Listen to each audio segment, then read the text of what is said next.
নমস্কার, একটি মেয়ের গল্পের আসরে আপনাদের সবাইকে স্বাগতম। আজ আমাদের গল্প রবীন্দ্রনাথ ঠাকুরের শুভা। চলুন তাহলে একদম দেরি না করে শুরু করা যাক আজকের গল্প রবি ঠাকুরের শুভা। মেয়েটির নাম যখন সুভাষিনী রাখা হইয়াছিল, তখন কে জানিত সে বোবা হইবে। তাহার দুটি বড় বোনকে সুকেশিনী এবং সুহাসিনী নাম দেওয়া হইয়াছিল। তাই নামের মিলের অনুরোধে তাহার বাপ ছোট মেয়েটির নাম সুভাষিনী রাখে। এখন সকলে তাহাকে সংক্ষেপে শুভা বলে। দস্তুর মতন অনুসন্ধান এবং অর্থ ব্যয়ে বড় দুটি মেয়ের বিবাহ হইয়া গেছে। এখন ছোটটি পিতামাতার নীরব হৃদয় ভারের মতন বিরাজ করিতেছে। যে কথা কহে না, সে যে অনুভব করে, ইহা সকলের মনে হয় না। এই জন্যই তাহার সাক্ষাতেই সকলে তাহার ভবিষ্যৎ সম্বন্ধে দুশ্চিন্তা প্রকাশ করিত। সে যে বিধাতার অভিশাপ রূপে তাহার পিতৃগৃহে আসিয়া জন্মগ্রহণ করিয়াছে, এ কথা সে শিশুকাল হইতেই বুঝিয়া লইয়াছিল। তাহার ফল এই হইয়াছিল, সাধারণের দৃষ্টিপথ হইতে সে আপনাকে গোপন করিয়া রাখিতে সর্বদাই চেষ্টা করিত। মনে করিত, আমাকে সবাই ভুলিলে বাঁচি। কিন্তু বেদনা কি কেহ কখনো ভোলে? পিতামাতার মনে সে সর্বদাই জাগরুক ছিল। বিশেষত তাহার মা তাহাকে নিজের একটা ত্রুটি স্বরূপ দেখিতেন। কেননা মাতা পুত্র অপেক্ষা কন্যাকে নিজের অংশরূপেই দেখেন। কন্যার কোনো অসম্পূর্ণতা দেখিলে সেটা যেন বিশেষ রূপে নিজের লজ্জার কারণ বলিয়া মনে হয়। বরঞ্চ কন্যার পিতা বাণীকণ্ঠ সুভাষকে তাহার অন্য মেয়েদের অপেক্ষা যেন একটু বেশি ভালোবাসিতেন। কিন্তু মাতা তাহাকে নিজের গর্ভের কলঙ্ক জ্ঞান করিয়া তাহার প্রতি বড় বিরক্ত ছিলেন। শুভার কথা ছিল না, কিন্তু তাহার সুদীর্ঘ পল্লব বিশিষ্ট বড় বড় দুটি কালো চোখ ছিল এবং তাহার ওষ্ঠাধর ভাবের আভাস মাত্রে কচি কিশলয়ের মতন কাঁপিয়া উঠিত। কথায় আমরা যে ভাব প্রকাশ করি, সেটা আমাদিগকে অনেকটা নিজের চেষ্টায় গড়িয়া লইতে হয়, কতকটা তর্জমা করার মতো। সকল সময় ঠিক হয় না, ক্ষমতা অভাবে অনেক সময় ভুলও হয়। কিন্তু কালো চোখকে কিছু তর্জমা করিতে হয় না। মন আপনি তাহার উপরে ছায়া ফেলে, ভাব আপনি তাহার উপরে কখনো প্রসারিত, কখনো মুদিত হয়, কখনো উজ্জ্বলভাবে জ্বলিয়া ওঠে, কখনো ম্লানভাবে নিভিয়া আসে, কখনো অস্তমান চন্দ্রের মতন অনিমেষভাবে চাহিয়া থাকে, কখনো দ্রুত চঞ্চল বিদ্যুতের মতন দিকবিদিকে ঠিকরাইয়া ওঠে। মুখের ভাব বই আজন্মকাল যাহার অন্য ভাষা নাই, তাহার চোখের ভাষা অসীম উদার এবং অতল স্পর্শ গভীর, অনেকটা স্বচ্ছ আকাশের মতন, উদরাস্ত এবং ছায়ালোকের নিস্তব্ধ রঙ্গভূমি। এই বাক্যহীন মনুষ্যের মধ্যে বৃহৎ প্রকৃতির মতন একটা বিজন মহত্ব আছে। এই জন্য সাধারণ বালক বালিকারা তাহাকে এক প্রকার ভয় করিত, তাহার সহিত খেলা করিত না। সে নির্জন দ্বীপ্রহরের মতন শব্দহীন এবং সঙ্গীহীন। গ্রামের নাম চণ্ডীপুর। নদীটি বাংলাদেশের একটি ছোট্ট নদী। গৃহস্থ ঘরের মেয়েটির মতন বহুদূর পর্যন্ত তাহার প্রসার নহে। বিরলসা তন্বী নদীটি আপন কুল রক্ষা করিয়া কাজ করিয়া যায়। দুই ধারের গ্রামের সকলেরই সঙ্গে তাহার যেন একটা না একটা সম্পর্ক আছে। দুই ধারে লোকালয় এবং তরুচ্ছায়া ঘন উচ্চতট, নিমতল দিয়া গ্রামলক্ষ্মী স্রোতশ্রেণী আত্মবিস্মৃত দ্রুত পদক্ষেপে প্রফুল্ল হৃদয়ে আপনার অসংখ্য কল্যাণ কার্যে চলিয়াছে। বাণীকণ্ঠের ঘর নদীর একেবারে উপরেই। তাহার বাঁখারির বেড়া, আটচালা, গোয়াল ঘর, ঢেকিশালা, খড়ের স্তূপ, তেঁতুলতলা, আম কাঁঠাল এবং কলার বাগান নৌকাবাহী মাত্রেই দৃষ্টি আকর্ষণ করে। এই গার্হস্থ্য সচ্ছলতার মধ্যে বোবা মেয়েটি কাহারও নজরে পড়ে কি না জানি না, কিন্তু কাজে কর্মে যখনই অবসর পায় তখনই সে ওই নদী তীরে আসিয়া বসে। প্রকৃতি যেন তাহার ভাষার অভাব পূরণ করিয়া দেয়, যেন তাহার হইয়া কথা কয়। নদীর কলধ্বনি, লোকের কোলাহল, মাঝির গান, পাখির ডাক, তরুর মর্মর সমস্ত মিশিয়া চারিদিকের চলাফেরা আন্দোলন কম্পনের সহিত এক হইয়া সমুদ্রের তরঙ্গরাশির ন্যায় বালিকার চিরনিস্তব্ধ হৃদয় উপকূলের নিকটে আসিয়া ভাঙিয়া ভাঙিয়া পড়ে। প্রকৃতির এই বিবিধ শব্দ এবং বিচিত্র গতি ইহাও বোবার ভাষা বড় বড় চক্ষুপল্লব বিশিষ্ট শুভার যে ভাষা, তাহারই একটা বিশ্বব্যাপী বিস্তার। ঝিল্লিরবপূর্ণ তৃণভূমি হইতে শব্দাতীত নক্ষত্র লোক পর্যন্ত কেবল ইঙ্গিত, ভঙ্গি, সঙ্গীত, ক্রন্দন এবং দীর্ঘ নিঃশ্বাস। এবং মধ্যাহ্নে যখন মাঝির জেলেরা খাটিতে যাইত, গৃহস্থেরা ঘুমাইত, পাখিরা ডাকিত না, খেয়া নৌকা বন্ধ থাকিত, স্বজন জগৎ সমস্ত কাজকর্মের মাঝখানে সহসা থামিয়া গিয়া ভয়ানক বিজন মূর্তি ধারণ করিত, তখন রুদ্র মহাকাশের তলে কেবল একটি বোবা প্রকৃতি এবং একটি বোবা মেয়ে মুখোমুখি চুপ করিয়া বসিয়া থাকিত। একজন সুবিস্তৃত রৌদ্রে, আর একজন ক্ষুদ্র তরুচ্ছায়ায়। শুভার যে গুটিকতক অন্তরঙ্গ বন্ধুর দল ছিল না তাহা নয়। গোয়ালের দুটি গাভী, তাহাদের নাম সর্বশী এবং পাঙ্গুলি। সে নাম বালিকার মুখে তাহারা কখনো শুনে নাই, কিন্তু তাহার পদশব্দ তাহারা চিনিত। তাহার কথাহীন একটা করুণ সুর ছিল, তাহার মর্ম তাহারা ভাষার অপেক্ষা সহজে বুঝিত। শুভা কখন তাহাদের আদর করিতেছে, কখন ভর্ৎসনা করিতেছে, কখন মিনতি করিতেছে, তাহারা মানুষের অপেক্ষা ভালো করিয়া বুঝিতে পারিত। শুভা গোয়ালে ঢুকিয়া দুই বাহুর দ্বারা সর্বশ্রীষ গ্রীভা বেষ্টন করিয়া তাহার কানের কাছে আপনার গণ্ডদেশ ঘর্ষণ করিত এবং পাঙ্গুলি স্নিগ্ধ দৃষ্টিতে তাহার প্রতি নিরীক্ষণ করিয়া তাহার গা চাটিত। বালিকা দিনের মধ্যে নিয়মিত 3 বার করিয়া গোয়াল ঘরে যাইত।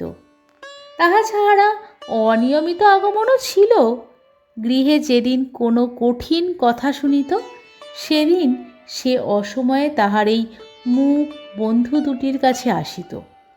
তাহার সহিষ্ণুতাপূর্ণ বিষাদ শান্ত দৃষ্টিপাত হইতে তাহারা কি একটা অন্ধ অনুমান শক্তির দ্বারা বালিকার মর্মবেদনা যেন বুঝিতে পারিত, এবং ভার গা ঘেঁষিয়া আসিয়া অল্পে অল্পে তাহার বাহুতে শিং ঘষিয়া ঘষিয়া তাহাকে নির্বাক ব্যাকুলতার সহিত সান্ত্বনা দিতে চেষ্টা করিত। ইহার ছাড়া ছাগল এবং বিড়াল শাবকও ছিল, কিন্তু তাহাদের সহিত শুভার এরূপ কক্ষ ভাবের মৈত্রী ছিল না। তথাপি তাহারা যথেষ্ট আনুগত্য প্রকাশ করিত। বিড়াল শিশুটি দিনে এবং রাত্রে যখন তখন শুভার গরম কোলটি নিঃসংকোচে অধিকার করিয়া সুনিদ্রার আয়োজন করিত, এবং শুভা তাহার গ্রীবা এবং পৃষ্ঠে কোমল অঙ্গুলি বুলাইয়া দিতে যে তাহার নিদ্রাকর্ষণের বিশেষ সহায়তা হয়, ইঙ্গিতে এরূপ অভিপ্রায়ও প্রকাশ করিত। উন্নত শ্রেণীর জীবের মধ্যে শুভার আরও একটি সঙ্গী জুটিয়াছিল, কিন্তু তাহার সহিত বালিকার ঠিক কিরূপ সম্পর্ক ছিল তাহা নির্ণয় করা কঠিন, কারণ সে ভাষা বিশিষ্ট জীব। সুতরাং উভয়ের মধ্যে সমভাষা ছিল না। গোসাইদের ছোট ছেলেটি, তাহার নাম প্রতাপ, লোকটি নিতান্ত অকর্মণ্য, সে যে কাজকর্ম করিয়া সংসারের উন্নতি করিতে যত্ন করিবে, বহু চেষ্টার পর বাপ মা সে আশা ত্যাগ করিয়াছেন। অকর্মণ্য লোকের একটা সুবিধা এই যে আত্মীয় লোকেরা তাহাদের উপরে বিরক্ত হয় বটে, কিন্তু প্রায় তাহারা নিঃসম্পর্ক লোকেদের প্রিয় পাত্র হয়। কারণ কোনো কার্যে আবদ্ধ না থাকাতে তাহারা সরকারি সম্পত্তি হইয়া দাঁড়ায়। শহরে যেমন এক আধটা গৃহ সম্পর্কহীন সরকারি বাগান থাকা আবশ্যক, তেমনি গ্রামে দু চারিটা অকর্মণ্য সরকারি লোক থাকা বিশেষ প্রয়োজন। কাজে কর্মে আমোদে অবসরে যেখানে একটা লোক কম পড়ে, সেখানেই তাহাদিগকে হাতের কাছে পাওয়া যায়। প্রতাপের প্রধান শখ ছিপ ফেলিয়া মাছ ধরা। ইহাতে অনেকটা সময় সহজে কাটানো যায়।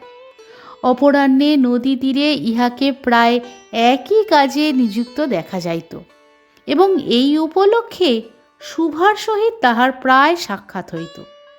যে কোনো কাজেই নিযুক্ত থাক, একটা সঙ্গী পাইলে প্রতাপ থাকে ভালো। মাছ ধরার সময় বাক্যহীন সঙ্গী সর্বাপেক্ষা শ্রেষ্ঠ। এই জন্য প্রতাপ শুভার মর্যাদা বুঝিত। এই জন্য সকলেই শুভাকে শুভা বলিত। প্রতাপ আর একটু অতিরিক্ত আদর সংযোগ করিয়া শুভাকে সু বলিয়া ডাকিত। শুভা তেঁতুলতলায় বসিয়া থাকিত এবং প্রতাপ অনতি দূরে মাটিতে ছিপ ফেলিয়া জলের দিকে চাহিয়া থাকিত। প্রতাপের একটি করিয়া পান বরাদ্দ ছিল। শুভা তাহার নিজে সাজিয়া আনিত এবং বোধ করি অনেকক্ষণ বসিয়া বসিয়া চাহিয়া চাহিয়া ইচ্ছা করিত প্রতাপের কোনো একটা বিশেষ সাহায্য করিতে, কোনো একটা কাজে লাগিতে, কোনো মতে জানাইয়া দিতে যে এই পৃথিবীতে সেও একজন কম প্রয়োজনীয় লোক নহে। কিন্তু কিছুই করবার ছিল না। তখন সে মনে মনে বিধাতার কাছে অলৌকিক ক্ষমতা প্রার্থনা করিত। মন্ত্র বলে সহসা এমন একটা আশ্চর্য কাণ্ড ঘটাইতে ইচ্ছা করিত, যাহা দেখিয়া প্রতাপ আশ্চর্য হইয়া যাইত। বলিত, তাই তো, আমাদের সুভীর যে এত ক্ষমতা, তাহা তো জানিতাম না। মনে করো, শুভা যদি জলকুমারী হইত, আস্তে আস্তে জল হইতে উঠিয়া একটা সাপের মাথার মণি খাটে রাখিয়া যাইত। প্রতাপ তাহার তুচ্ছ মাছ ধরা রাখিয়া সেই মানিক লইয়া জলে ডুব মারিত এবং পাতালে গিয়া দেখিত রূপার অট্টালিকায় সোনার পালঙ্কে কে বসিয়া? আমাদের বাণীকণ্ঠের ঘরের সেই বোবা মেয়ে সু। আমাদের সু সেই মণিদীপ্ত গভীর নিস্তব্ধ পাতালপুরীর একমাত্র রাজকন্যা। তাহা কি হইতে পারিত না? তাহা কি এতই অসম্ভব? আসলে কিছুই অসম্ভব নয়, কিন্তু তবুও সুপ্রজাশূন্য পাতালের রাজবংশে না জন্মিয়া বাণীকণ্ঠের ঘরে আসিয়া জন্মিয়াছে, এবং গোসাইদের ছেলে প্রতাপকে কিছুতেই আশ্চর্য করিতে পারিতেছে না। শুভার বয়স ক্রমেই বাড়িয়া উঠিতেছে। ক্রমে সে যেন আপনাকে আপনি অনুভব করিতে পারিতেছে, যেন কোনো একটা পূর্ণিমা তিথিতে কোনো একটা সমুদ্র হইতে একটা জোয়ারের স্রোত আসিয়া তাহার অন্তরাত্মাকে এক নতুন অনিবর্চনীয় চেতনা শক্তিতে পরিপূর্ণ করিয়া তুলিয়াছে। সে আপনাকে আপনি দেখিতেছে, ভাবিতেছে, প্রশ্ন করিতেছে এবং বুঝিতে পারিতেছে না। গভীর পূর্ণিমা রাত্রে সে একদিন ধীরে শয়নগৃহের দ্বার খুলিয়া ভয়ে ভয়ে মুখ বাড়াইয়া বাহিরের দিকে চাহিয়া দেখে। পূর্ণিমা প্রকৃতিও শুভার মতন একাকিনী সুপ্ত জগতের উপর জাগিয়া বসিয়া যৌবনের রহস্যে পুলকে বিষাদে অসীম নির্জনতার একেবারে শেষ সীমার পর্যন্ত, এমনকি তাহা অতিক্রম করিয়াও থমথম করিতেছে, একটি কথাও কহিতে পারিতেছে না। এই নিস্তব্ধ ব্যাকুল প্রকৃতির প্রান্তে একটি নিস্তব্ধ ব্যাকুল বালিকা দাঁড়াইয়া। এদিকে কন্যাভারগ্রস্ত পিতামাতা চিন্তিত হইয়া উঠিয়াছেন, লোকেও নিন্দা আরম্ভ করিয়াছে। এমনকি এক ঘরে করিবে এমন জনরবও শোনা যায়। বাণীকণ্ঠের সচ্ছল অবস্থা, দুবেলা মাছ ভাত খায়, এজন্য তাহার শত্রু ছিল। স্ত্রী পুরুষে বিস্তর পরামর্শ হইল। কিছুদিনের মতো বাণী বিদেশে গেল। অবশেষে ফিরিয়া আসিয়া কহিল, চলো কলিকাতায় চলো। বিদেশ যাত্রার উদ্যোগ হইতে লাগিল। কুয়াশা ঢাকা প্রভাতের মতো শুভার সমস্ত হৃদয় অশ্রুবাষ্পে একেবারে ভরিয়া গেল। একটা অনির্দিষ্ট আশঙ্কা বশে সে কিছুদিন হইতে ক্রমাগত নির্বাক জন্তুর মতো তাহার বাপ মায়ের সঙ্গে সঙ্গে ফিরিত। ডাগর চক্ষু মেলিয়া তাহাদের মুখের দিকে চাহিয়া কি একটা বুঝিতে চেষ্টা করিত, কিন্তু তাহারা কিছু বুঝাইয়া বলিতেন না। ইতিমধ্যে একদিন অপরাহ্নে জলে ছিপ ফেলিয়া প্রতাপ হাসিয়া কহিল, কিরে সু, তোর নাকি বর পাওয়া গেছে? তুই নাকি বিয়ে করতে যাচ্ছিস? দেখিস আমাদের ভুলিস নে। বলিয়া আবার মাছের দিকে মনোযোগ করিল। মর্মবিদ্ধ হরিণী ব্যাধের দিকে যেমন করিয়া তাকায়, নীরবে বলিতে থাকে, আমি তোমাদের কাছে কি দোষ করিয়াছিলাম? শুভা তেমনি করিয়া প্রতাপের দিকে চাহিল। সেদিন গাছের তলায় আর বসিল না। বাণীকণ্ঠ নিদ্রা হইতে উঠিয়া শয়নগৃহে তামাক খাইতেছিলেন। শুভা তাহার পায়ের কাছে বসিয়া তাহার মুখের দিকে চাহিয়া কাঁদিতে লাগিল। অবশেষে তাহাকে সান্ত্বনা দিতে গিয়া বাণীকণ্ঠের শুষ্ক কপলে অশ্রু গড়াইয়া পড়িল। কাল কলিকাতায় যাইবার দিন স্থির হইয়াছে। শুভা গোয়াল ঘরে তাহার বাল্যসখীদের কাছে বিদায় লইতে গেল। তাহাদিগকে স্বহস্তে খাওয়াইয়া গলা ধরিয়া একবার দুই চোখে যত পারে কথা ভরিয়া তাহাদের মুখের দিকে চাহিল। দুই নেত্র পল্লব হইতে টপ টপ করিয়া অশ্রুজল পড়িতে লাগিল। সেদিন শুক্লা দ্বাদশীর রাত্রি। শুভা শয়নগৃহ হইতে বাহির হইয়া তাহার সেই চিরপরিচিত নদীতটে সম্পশয্যায় লুটাইয়া পড়িল। যেন ধরণীকে, এই প্রকাণ্ড মুখ মানব মাতাকে দুই বাহুতে ধরিয়া বলিতে চাহে, তুমি আমাকে যাইতে দিও না মা, আমার মতন দুটি বাহু বাড়াইয়া তুমিও আমাকে ধরিয়া রাখো। কলিকাতার এক বাসায় শুভার মা একদিন শুভাকে খুব করিয়া সাজাইয়া দিলেন। আঁটিয়া চুল বাঁধিয়া, খোপায় জরির ফিতা দিয়া, অলঙ্কারে আচ্ছন্ন করিয়া তাহার স্বাভাবিক শ্রী যথাসাধ্য বিলুপ্ত করিয়া দিলেন। শুভার দুই চক্ষু দিয়া অশ্রু গড়াইয়া পড়িতেছে। পাছে চোখ ফুলিয়া খারাপ দেখিতে হয়, এজন্য তাহার মা তাহাকে বিস্তর ভৎসনা করিলেন, কিন্তু অশ্রুজল ভর্ৎসনা মানিল না। বন্ধু সঙ্গে বর স্বয়ং কনে দেখিতে আসিলেন। কন্যার মা বাপ চিন্তিত, শঙ্কিত, শশব্যস্ত হইয়া উঠিলেন, যেন দেবতা স্বয়ং নিজের বলির পশু বাছিয়া লইতে আসিয়াছেন। মা নেপথ্য হইতে বিস্তর তর্জন গর্জন শাসন করিয়া বালিকার অশ্রুস্রোত দ্বিগুণ বাড়াইয়া পরীক্ষকের সম্মুখে পাঠাইলেন। পরীক্ষক অনেকক্ষণ নিরীক্ষণ করিয়া বলিলেন, মন্দ নহে। বিশেষত বালিকার ক্রন্দন দেখিয়া বুঝিলেন ইহার হৃদয় আছে, এবং হিসাব করিয়া দেখিলেন যে হৃদয় আজ মা বাপের বিচ্ছেদ সম্ভাবনায় ব্যথিত হইয়া উঠিয়াছে, সেই হৃদয় আজ বাদে কাল আমারই ব্যবহারে লাগিতে পারে। শুক্তির মুক্তার ন্যায় বালিকার অশ্রুজল কেবল বালিকার মূল্য বাড়াইয়া দিল, তাহার হইয়া আর কোনো কথা বলিল না। পঞ্জিকা মিলাইয়া খুব একটা শুভ লগ্নে বিবাহ হইয়া গেল। বোবা মেয়েকে পরের হস্তে সমর্পণ করিয়া বাপ মা দেশে চলিয়া গেল। তাহাদের জাতি এবং পরকাল রক্ষা হইল।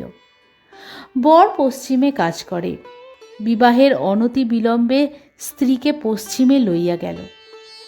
সপ্তাহখানেকের মধ্যেই সকলেই বুঝিল নববধূ বোবা। তা কেহ বুঝিল না, সেটা তাহার দোষ নয়। সে কাহাকেও প্রতারণা করে নাই। তাহার দুটি চক্ষু সকল কথাই বলিয়াছিল, কিন্তু কেহ তাহা বুঝিতে পারে নাই। সে চারিদিকে চায়, ভাষা পায় না। যাহারা বোবার ভাষা বুঝিত, সেই আজন্ম পরিচিত মুখগুলি দেখিতে পায় না। বালিকার চির নীরব হৃদয়ের মধ্যে একটা অসীম অব্যক্ত ক্রন্দন বাজিতে লাগিল। অন্তর্যামী ছাড়া আর কেহ তাহা শুনিতে পাইল না। এবার তাহার স্বামী চক্ষু এবং কর্ণেন্দ্রিয়ের দ্বারা পরীক্ষা করিয়া একটা ভাষা বিশিষ্ট কন্যা বিবাহ করিয়া আনিল। এতক্ষণ শুনছিলেন কবিগুরু রবীন্দ্রনাথ ঠাকুর রচিত ছোট গল্প শুভা। গল্প পাঠে বর্ণালী, উপস্থাপনায় একটি মেয়ের গল্প। গল্প পাঠে কোনো ভুল ত্রুটি থাকলে নিজ গুণে ক্ষমা করে দেবেন।